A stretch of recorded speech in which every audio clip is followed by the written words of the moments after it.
Of all the guys and girls I went to high school with, the creepiest was by far this guy called William. I used to sit near him in chemistry class during my junior year, and he had this habit of mumbling stuff to himself before laughing in this really creepy way.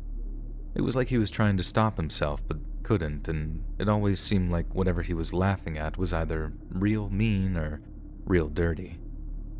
He used to get picked on by the football players, and pretty bad sometimes too, and sometimes he'd lash out in ways that meant that he'd be the only one who got into trouble. I think these days he might have been diagnosed with Asperger's and put into a special class or something, but back then, he was just the weird kid. At the end of junior year, I learned that he and his family lived just a few houses down from me. I didn't hang out with him or anything, but I would see him around every once in a while, and sometimes I'd say hi. I kind of felt sorry for him, and I figured that he'd appreciate someone just being cool with him. But he just always seemed very angry and socially awkward. So on the rare occasion that I did try and talk to him, he always just brushed me off like it was me who was the lame one. I didn't feel sorry for him after that, let me tell you, and over the course of senior year, William just got angrier and weirder and more socially awkward. No one tried to help him or intervene because we all just thought that he was a jerk. If he'd have been cool with just about anyone, he'd probably have found people to hang out with, but he wasn't, so he stayed lonely. But then the longer he remained alone, the weirder he got. In retrospect, he was a ticking time bomb, and it was only a matter of time before he blew up, and when he did, it was really, really bad. I remember packing up my guitar and a few Tabs books with the intention of going to band practice. Then, when I walked out into the street, I looked right to see a whole bunch of cop cars, ambulances, and fire trucks parked all over the place. I'd never seen so many emergency vehicles in one place in my whole life before, so I knew right away that something bad was going on. I wanted to know what was happening, but I also didn't want to be late for band practice, so I figured I'd just find out later from Mom and Dad when I got home again. Finding out was a weird experience because I didn't expect it, but it also made all the sense in the world. The kind of thing you felt stupid for not seeing coming. For some reason, Will had put on a trench coat and a paintball mask, then went around the neighborhood with a loaded shotgun, just shooting at people. First, he walked just a few doors down, opposite direction he lived from us, then walked up to the person's driveway. He then just knocks on the door, shoots the person who answers, then walks inside to kill the other neighbor. Our direct neighbor heard the shots and walked out into the street, then had to watch as this masked kid aims a shotgun at them and pulls the trigger. By some sheer miracle, the gun didn't fire, so he panicked and ran back inside his house to reload or grab a different gun or whatever. But then by that time, the cops had already been called. They surrounded his house, and instead of going out shooting, William checked out early. I later heard that he was very active on some internet forum. I'm not sure if it was Reddit or Tumblr or what, but he'd already talked a bunch about going on some kind of killing spree before taking his own life. The comments on his posts mostly consisted of people calling his bluff, telling him he was chicken and that he didn't have the balls. I heard the rare few comments where people urged him to get help were downvoted or trolled, and there wasn't a single thread of compassion shown to him. I guess that makes them no different from us in a way. We didn't show him much compassion either. We should have looked past whatever mental issues he had and gotten him the help he needed, and by we, I mean the community as a whole. Another horrifying little detail is that the widow of one of the two people who were killed actually worked with my brother. He saw her take the phone call from the police telling her that both her husband and daughter had been murdered in their own home. I know I sound like some kind of bleeding heart hippie with this take, but remembering William and what he did just makes me sad, and as dumb as it may seem, I think I actually feel kind of guilty over it. I tried, but I don't feel like I tried hard enough. No one did, and because we all let him get worse and worse, he ended up killing two innocent people that I had known since moving to that neighborhood. Two people lost their lives, but it could have been way, way worse, and even then, the whole thing ended up haunting our neighborhood for years and years to come.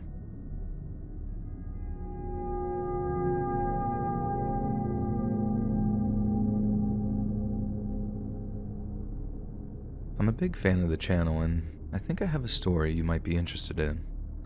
It's kind of a creepy slash sad kind of story, but it's one that sticks with me all these years later, so I guess it's worth sharing with you. So at the start of 10th grade, this new kid called Caleb joined our school, and I had homeroom with him. You could tell right away that he was really weird, just super socially awkward and stuff, but he mostly kept to himself, and he was built like a defensive tackle, so no one really messed with him. Plus, he just sort of blended in, too.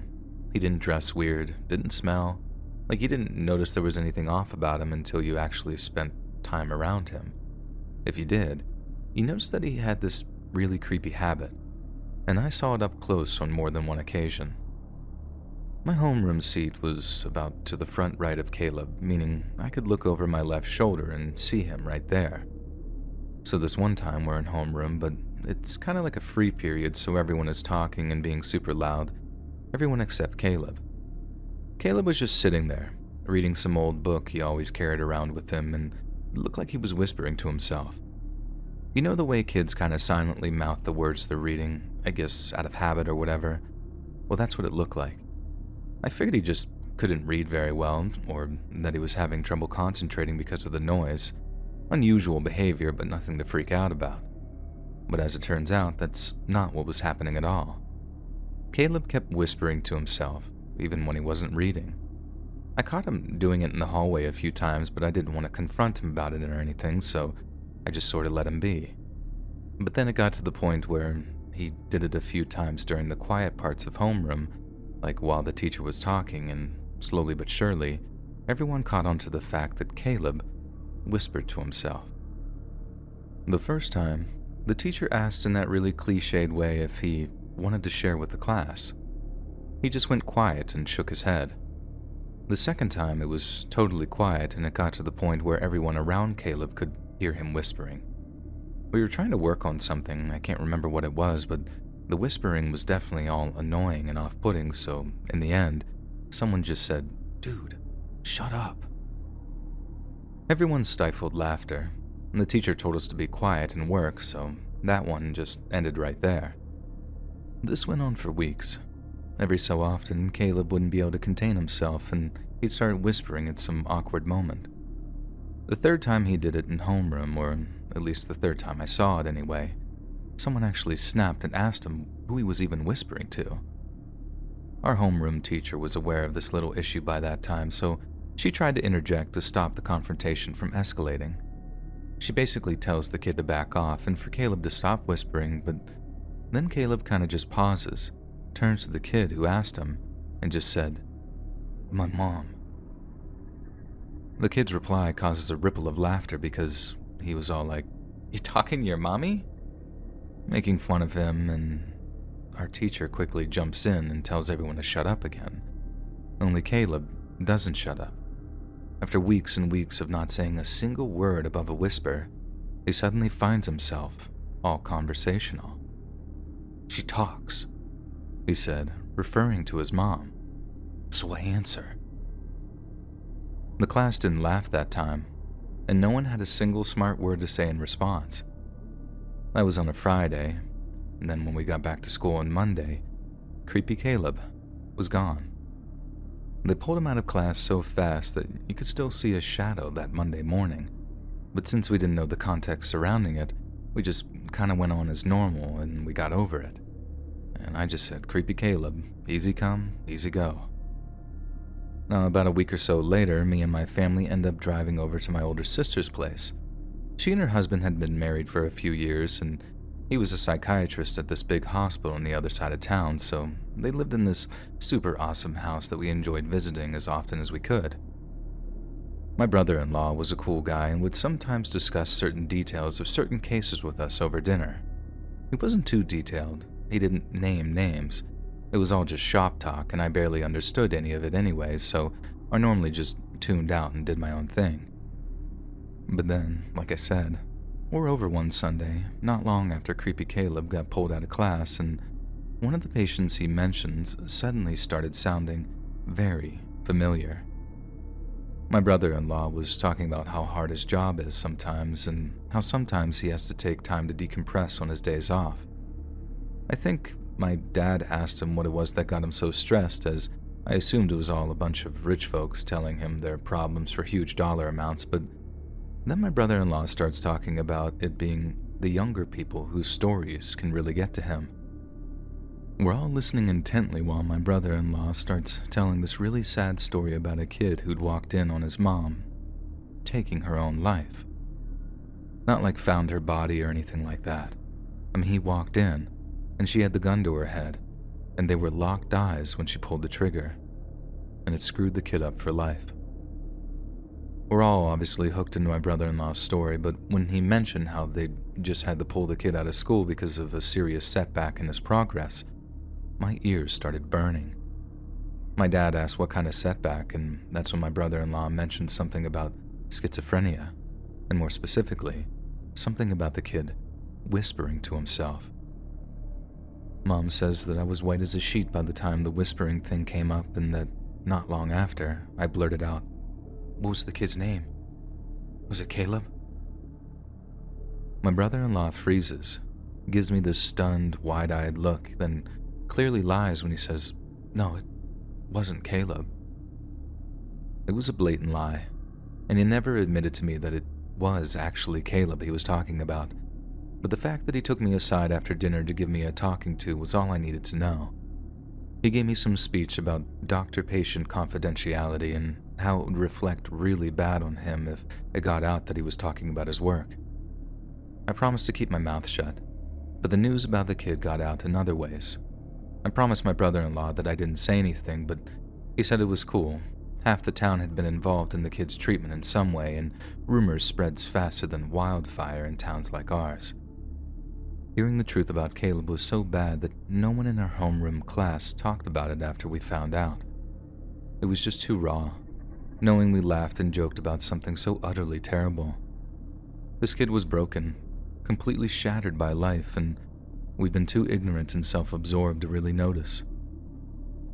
I don't know how true the version of events are when it comes to Caleb's mom, but if that is true, if she blew her own head off right as her middle schooler came through the door, what was she thinking? And what system placed her kid back in school when he clearly wasn't ready for it? I guess you see a lot of horror and creepypasta podcasts out there, but most of it's all skinwalkers and black-eyed children and stuff like that. And yours is one of the only ones that talks about stuff that actually haunts people. I know plenty of sad stories. People's parents passing away out of the blue, people missing out on their preferred colleges, etc. These are sad stories. The one about Caleb and his mom is something way different, and way worse. I can't even imagine what it must have been like for a kid at whatever age he was to see their own mother die a violent, self-inflicted death. And that's what it means to be haunted by something. Caleb was talking to his mom like he could see her ghost, and that's not some dumb story. That was real. I don't think Caleb could really see a ghost, but I do think she still existed in his mind. His brain must have been echoing her voice around his skull, and talking back must have helped in some way. Hell, if it was me, I'd do just about anything to hear my mom's voice, even if it did make me look crazy.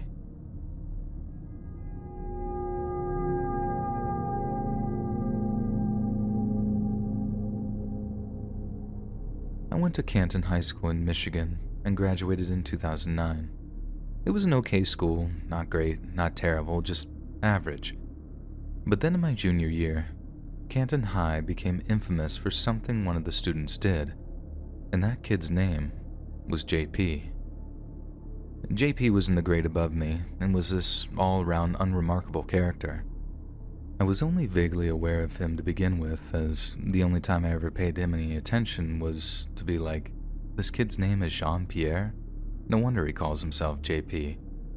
No offense to any Jean-Pierres out there, it's just not the name I'd pick for myself if I wanted to make it through high school without getting the snot bullied out of me. But after that, nothing. He was just another anxious, pale white kid who seemed to have mastered the art of not drawing attention to himself. Then one day, boom, the name Jean-Pierre Orlowitz was all anyone talked about, and for a good reason too. It was sometime in November, I remember that much, and The first I heard was my mom asking me, "Didn't this kid go to your school?" She showed me the newspaper, and there was JP's mugshot staring back at me. He'd been arrested for murder, which seems crazy all on its own because he'd be one of the last kids I thought would be capable of killing someone. But as time went on and the details of what he did came out to the public, I couldn't believe some of the twisted stuff he'd done to the poor guy he'd offed. So, JP and his buddy heard about some random kid inheriting 40 grand from a dead grandpa or something, and they told this older guy, Danny Sorensen, to come in and join their plan to rob him. According to JP, the three had met up to actually go through with some kidnapping and robbery plan when JP had a change of heart and decided to back out. Danny then loses his temper, starts yelling and pointing his gun at him, so in self-defense, JP stabs Danny in the back. Stabbed in the back. In self-defense, it seems kinda sus, right? Well, if you think of that, you'd be right, because that's not what happened at all. According to the other kid involved, I forget his name, JP hadn't intended to rob the random guy's inheritance money at all, and that was all just a trick to get Danny Sorensen to meet them at some secluded location. Danny didn't have his gun out. He wasn't threatening JP.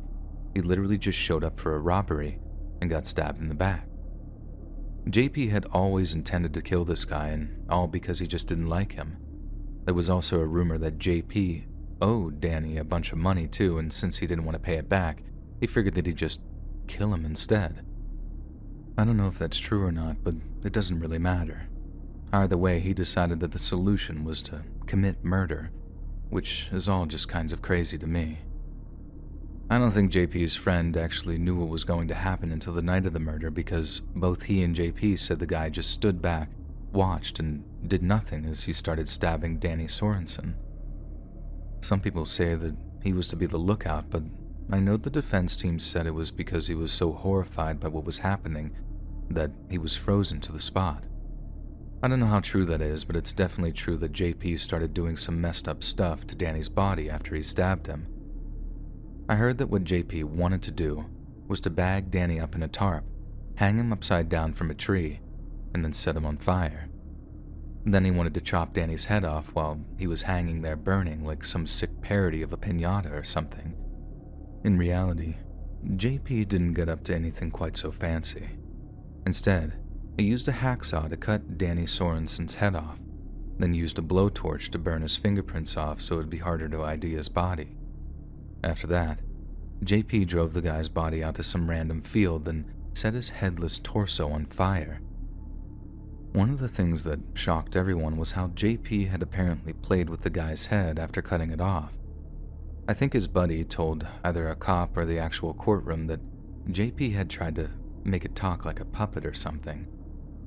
It also really didn't help that JP was cold and dead-eyed during the trial.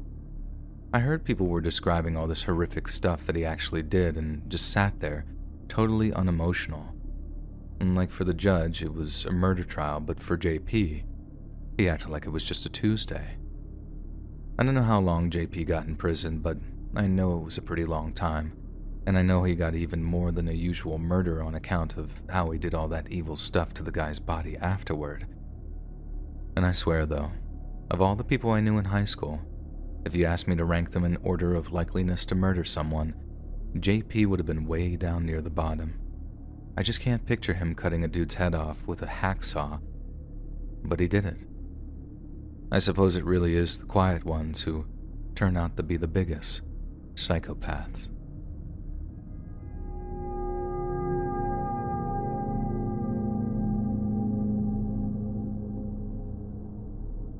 I went to a fairly small K-12 in a very affluent suburb of Chicago, maybe only 200 students at the most.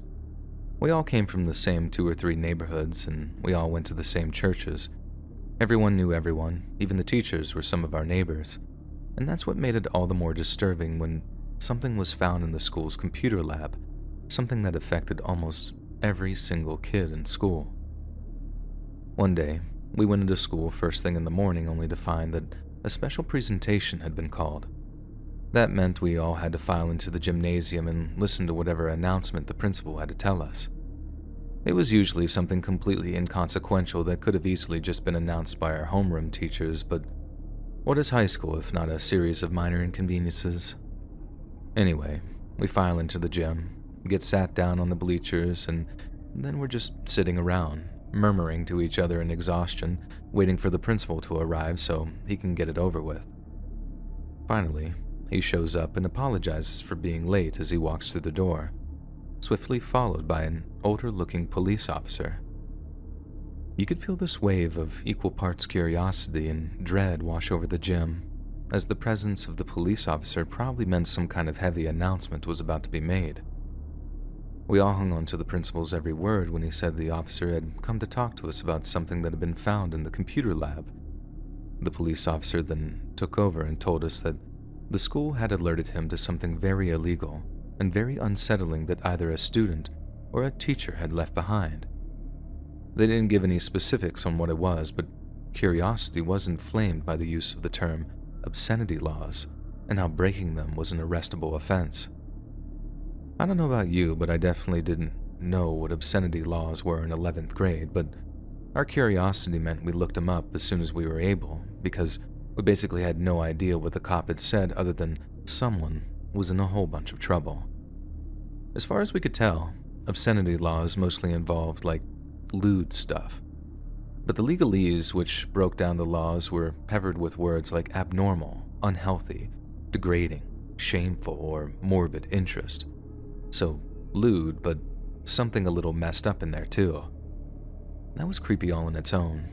Not knowing exactly what had been found, but knowing it involved something pretty freaking gross.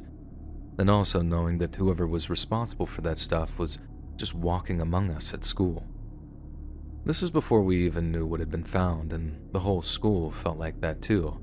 There was this really creepy and nervous atmosphere at school for a while.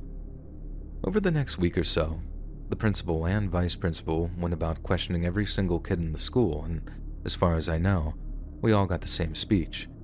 If we were involved in any way and knew the owner of what had been found in the lab, we needed to be honest because the truth was going to come out eventually. It was a total bluff. They didn't know squat, and over time, the details of the incident filtered through the student body.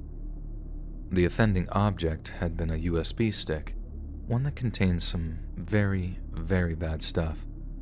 There had been a security camera in the computer lab, but the USB stick had been found on the floor in the middle of the room, so the camera quality and positioning meant it was impossible to determine who the USB stick actually belonged to.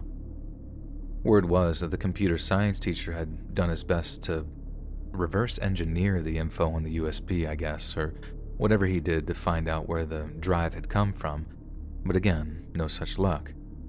The whole investigation basically came to a screeching halt, and we had to just go on living and studying in the knowledge that someone had done something very messed up involving computers. It took maybe a month for the truth to actually come out, and although I didn't believe it at first, but as the rumors grew louder and louder, the lack of denial from the school authorities spoke volumes. I was literally waiting for that special assembly to dismiss all the rumors at the very minimum, but it didn't happen. The rumors grew and grew, and our teachers couldn't or wouldn't bring themselves to deny them, which in my mind means they were accurate. And, in turn, I found that nothing short of horrifying. To put it in as sensitive a way as possible, the rumors obviously involved what was on the USB stick that had been found. For weeks, we'd assumed it was pictures of some kind, but when I heard it was actually written literature that had been so obscene and offensive, I was very confused. If it was just writing, what could have possibly been so bad about it? It didn't take too long to find out. Someone had written a bunch of, well, we'll call it fan fiction. That was the euphemism that was going around our school, and I'll be honest, I didn't quite know what the term referred to. But when I found out the details, I discovered it was anything but fan fiction. Someone had written stories involving almost everyone in school, almost like they were systematically ticking people off as they went. While the inclusion of the real people wasn't the disturbing thing, what the author had written about them doing was deeply unsettling. From what I heard, the contents of that flash drive were some of the most violent and viscerally disturbing literature you can imagine. and whoever had actually read it obviously couldn't keep it to themselves, hence why the rumors came tumbling through the grapevine at us. Accurate rumors, too, by the looks of things. The writer had students doing things to each other. Awful, terrible things. Teachers, too, in some parts. The whole thing was a bigger deal than when one of the freshmen was caught with some super violent Japanese movie, and I know that was bad, so whatever was on the USB must have been way, way worse to bring in the cops. I guess it was because the principal figured that whoever wrote that stuff was actually thinking about some real-life violence at some point, and that IDing them might stop a future incident or something. But they were never ID'd, so the whole thing just sort of died after a while. Officially speaking, it died, but the students never forgot. It's been almost 20 years since I graduated high school, and the stories about the flash drive still run rampant around my alma mater. I spent the rest of my time there wondering who would be so sick as to write a bunch of stuff like that. And the worst thing, there was no obvious culprit. There was no one we could single out to be like, it was definitely him or her who wrote it, so we could avoid them, and it could have been anyone. So unless it was one of the students who transferred out for senior year, we were forced to rub shoulders with someone who fantasized about some frankly unspeakable things, never knowing for sure who that person was. Needless to say, I was glad to get out of that school, and even gladder when I moved out of state for college. And I hope I moved very far from whoever wrote that sick fan fiction. Click the join button to become a member today for exclusive content. Gao Ting was born in March of 1989 in China's northern Shandong province. She was the daughter of a prominent businessman who not only ran a large-scale machinery company, but was also a representative of the local People's Congress, a combination which made him a very influential man. In September of 2004, Gao Ting enrolled in a public boarding high school. The school housed many students on campus, including Gao Ting, but since her home was within walking distance, Gao often wandered back to her parents' house to raid the pantry under the guise of a catch-up. She was a gifted young lady, both musically and intellectually, and according to friends, she was perennially cheerful and optimistic. This sunny attitude served her well in late 2004 when Gao began suffering a series of health problems. These health problems, which had been described as having cold or flu-like symptoms, resulted in Gao Ting being excused from her school's morning exercises, and she was only obliged to attend classes before she returned home for lunch. She would usually return to school at around 12:30 p.m., but on January 10th of 2005, Gao Ting failed to reappear when expected. By 9:40 p.m., Gao Ting had still not reappeared after leaving school, yet she didn't appear to be at home either. This is where a degree of miscommunication occurred, as both Gao Ting's school and her parents seemed to assume that she was in the care of the other party. The next morning, Gao Ting's father assumed his daughter had reappeared at school, but after talking to her classmates and teachers, it became increasingly clear that she had gone missing. Gao Ting's increasingly concerned parents began searching her personal belongings, but the only clue to her whereabouts was a phone number and address for a restaurant in the nearby city of Zibo. The owner of the business had a child who shared a class with Gao Ting, but the two weren't friends, and there was no apparent reason why she might visit the restaurant. It took until January 14th for Gao Ting's parents to finally accept that their daughter was in serious danger, and her father telephoned the local police to file a missing persons report. At the time of her disappearance, Gao was said to be wearing a yellow down jacket, white casual jeans, and brown sneakers. She was also carrying copies of 2 distinct English language university textbooks, along with a blue leather wallet and 3 keys.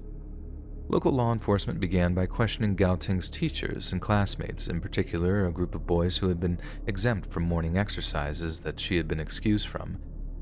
They also conducted intensive searches of the school buildings, as well as the wider campus, before concluding that Gao Ting had simply run away from home. Gao Ting's parents vehemently rejected the idea, citing the numerous personal possessions that she had left behind. If she was going to run away for any extended period of time, she'd have taken a lot more than just some school books in her purse. Anticipating the incompetence and apathy of local police, Ting's influential father poured over $40,000 worth of his own money into various publicity campaigns, and while they succeeded in raising awareness of Gao Ting's disappearance, weeks went by without any significant progress. By mid-February, the students of Gao Ting's boarding school had all gone home for winter break, a time when the school's staff took the opportunity to deep clean the site. Two of the school's janitors were in the process of cleaning an old restroom, one that had been locked and disused and abandoned during the winter of 2004. In order to accommodate the large number of students, the bathroom was designed to be very large, with two separate sections divided by a lockable door. But when the janitors tried to open this door, they found that something had been stuffed inside the lock. They were forced to return with a wrench and pliers to pry off the padlock, and after considerable effort, they were finally able to access the second area of the restroom. And when they did so, they were greeted by a stomach-churning stench and a scene of absolute horror. Lying face up on the ground, partially decomposed, was the body of the missing 15-year-old girl, Gao Ting.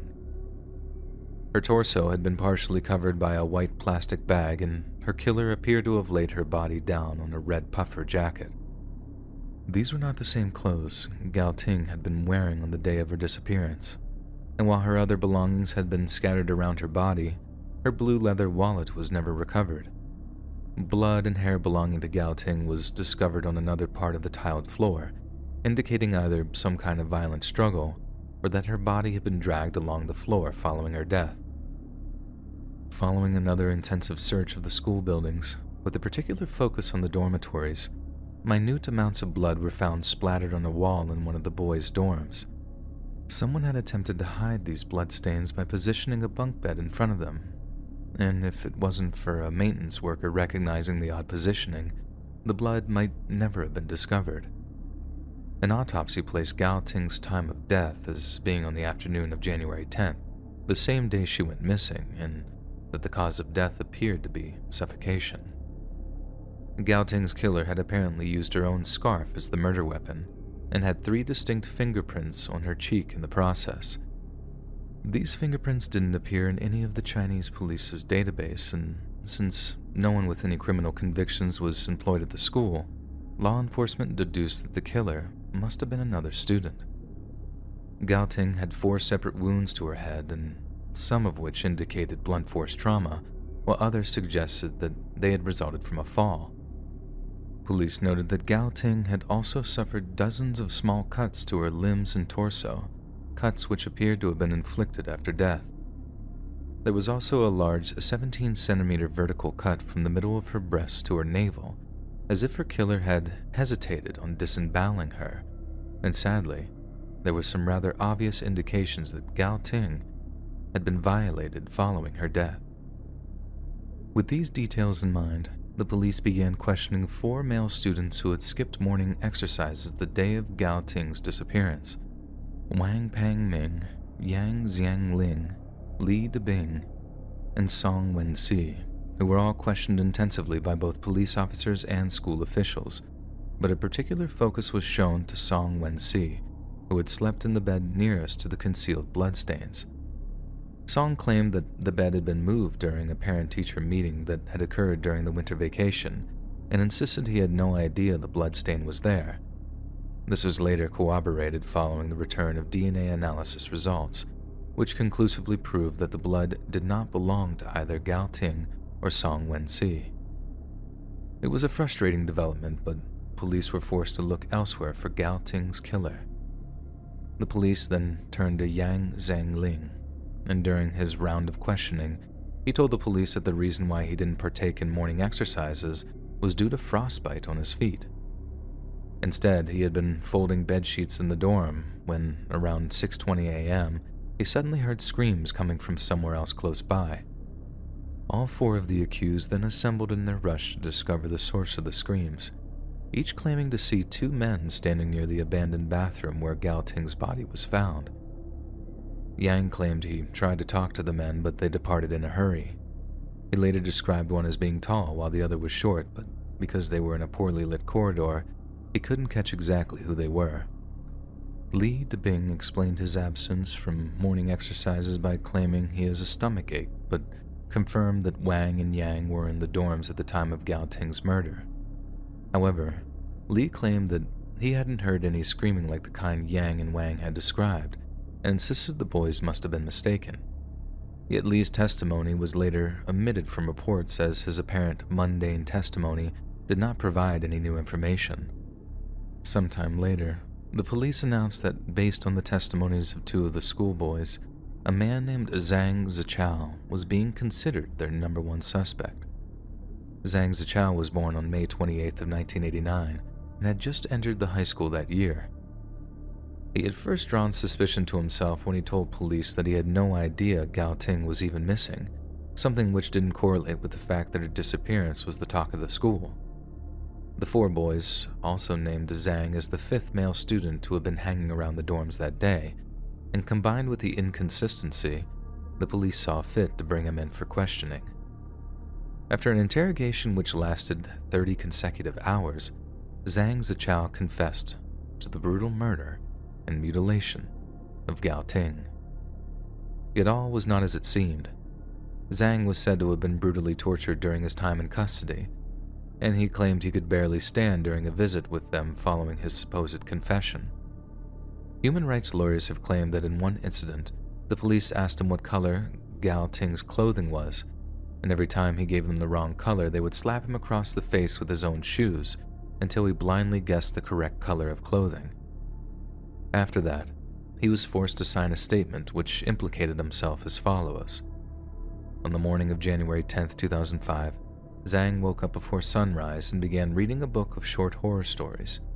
The gruesome tales then supposedly inspired him to commit his own grisly crime, and after heading out into the dorm halls to look for a victim, he found Gao Ting. After holding a small blade to the girl's throat, Zhang apparently dragged her into the men's bathroom and held her onto the ground. When Gao started screaming for help, he wrapped her scarf around her neck, strangling her before the mutilation began in earnest. Once he had re-emerged from his haze of bloodlust, Zhang then hid the body in the corner of the abandoned bathroom before enlisting the help of Wang Pangming and sealing the bathroom shut.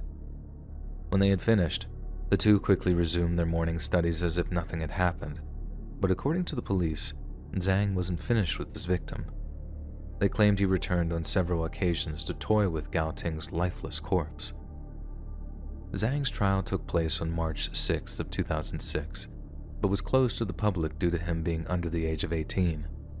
Despite a complete lack of physical evidence, Zhang was found guilty and only received a life sentence as opposed to the death penalty because of his young age.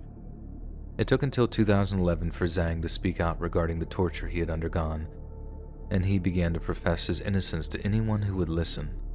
He filed an appeal, but it failed, and he was forced to turn to his family, who in turn found two lawyers who agreed to take on the case. The two lawyers managed to convince the court to hold a hearing, and in 2017, the Chinese Supreme Court reviewed the case. They found that no forensic material implicating Zhang was ever extracted, and they seemed to acknowledge and accept his claim on being tortured into confessing. Finally, on November 16th of 2017, the Chinese Supreme Court ordered a retrial. The Zibo City Intermediate People's Court finally held the retrial 2 years later, and the court was shocked to hear the state's prosecutor personally recommending that Zhang be acquitted. His family and friends were finally able to celebrate in January of 2020, when the court deemed that his confession was coerced and Zhang Zichao was finally formally acquitted. Gao Ting's family agreed with the verdict and acknowledged that Zhang was innocent, and in January of 2021, Zhang was rewarded with 3.32 million yuan in compensation. 12 different members of the Chinese authorities, from police officers to prosecutors, were all held accountable and punished for their mistakes. But even so, the case had drawn such widespread attention that Zhang was forced to change his name from Zhang Zichao to Zhang Chou, and he now lives in Jiangsu province, where he works in the catering industry. Sadly, the real killer of Gao Ting remains unknown to this day, meaning that a young man took the life of a fellow student and not only got away with it, but stayed silent while another spent several long years in prison.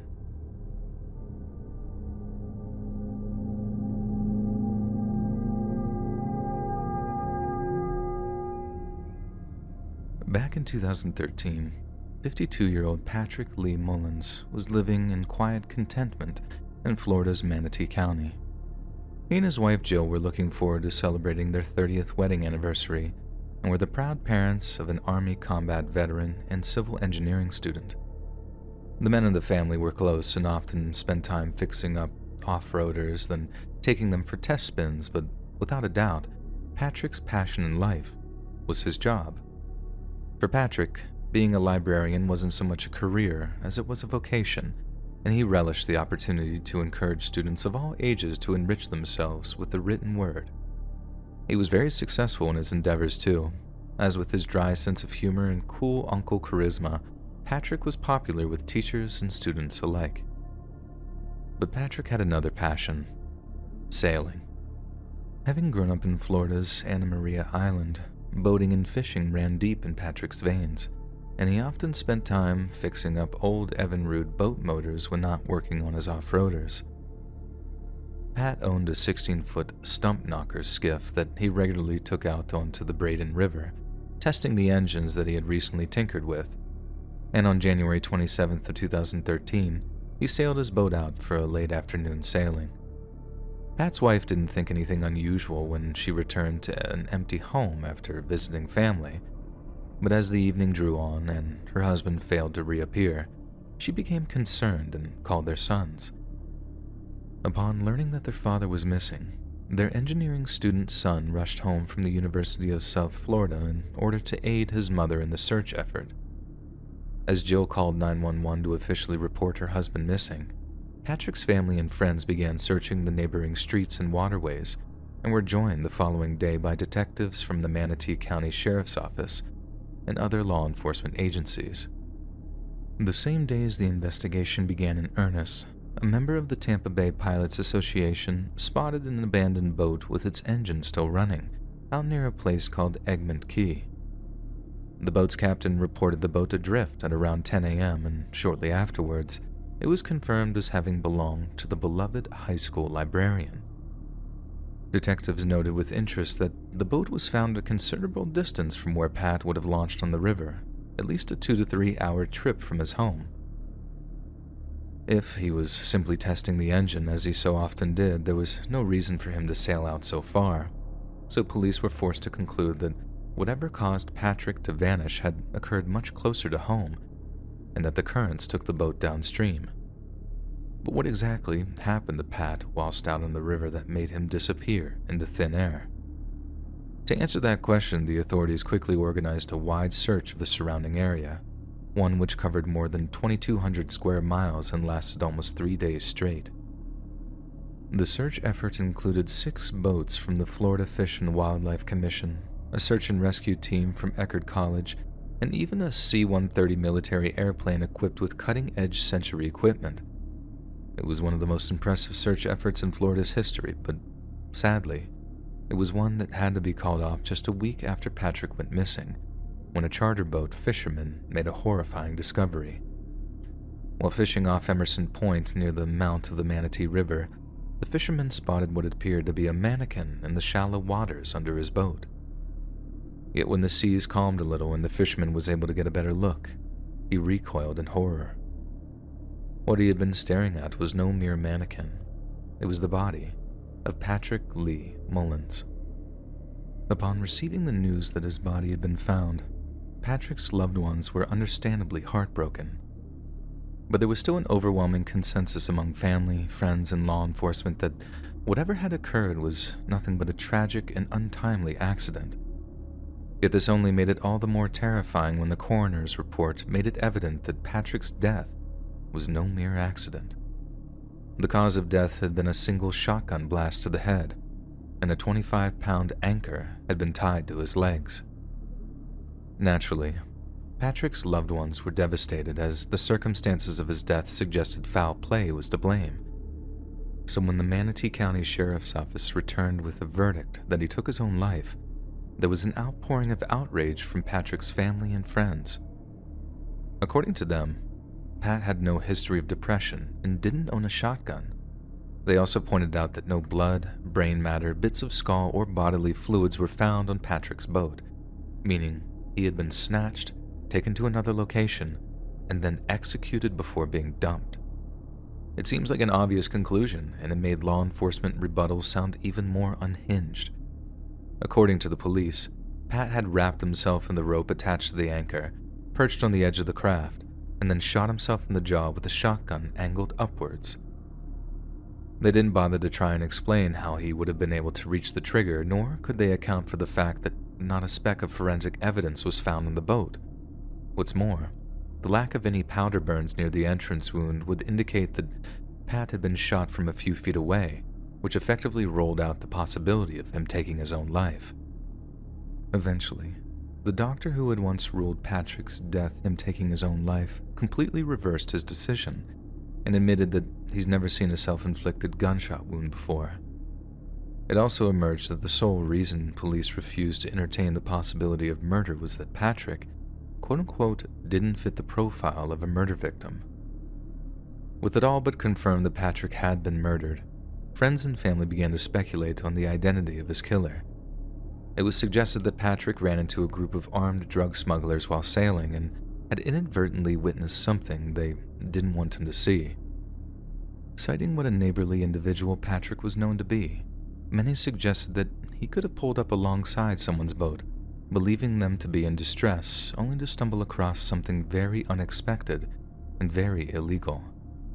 Given the amount of money involved in international drug smuggling, it's entirely feasible that a trafficker might order Patrick's execution in order to secure their multi-million-dollar shipment.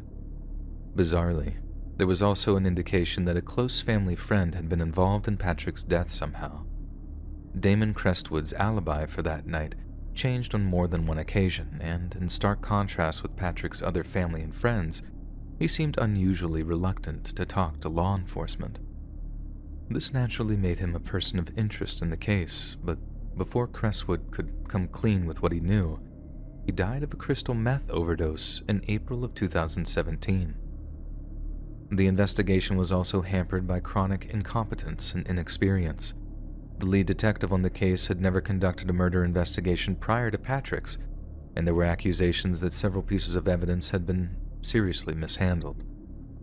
Despite the vehement protests of Patrick's friends and family, the prevailing theory among law enforcement remained that Patrick took his own life, yet Jill had not given up hope that her husband's murder will one day be solved. As recently as 2020, Jill was still canvassing the fairgrounds at the annual Manatee County Fair in the hopes that she could glean some new information regarding her husband's death.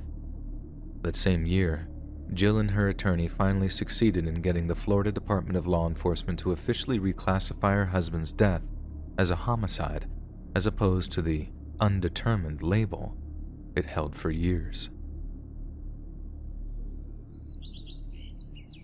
Hey friends, thanks for listening. Click that notification bell to be alerted of all future narrations. I release new videos every Monday, Wednesday, and Friday at 7 p.m. Eastern Standard Time. And if you got a story, be sure to submit them to my subreddit, r/Let'sReadOfficial, and maybe even hear your story featured on the next video.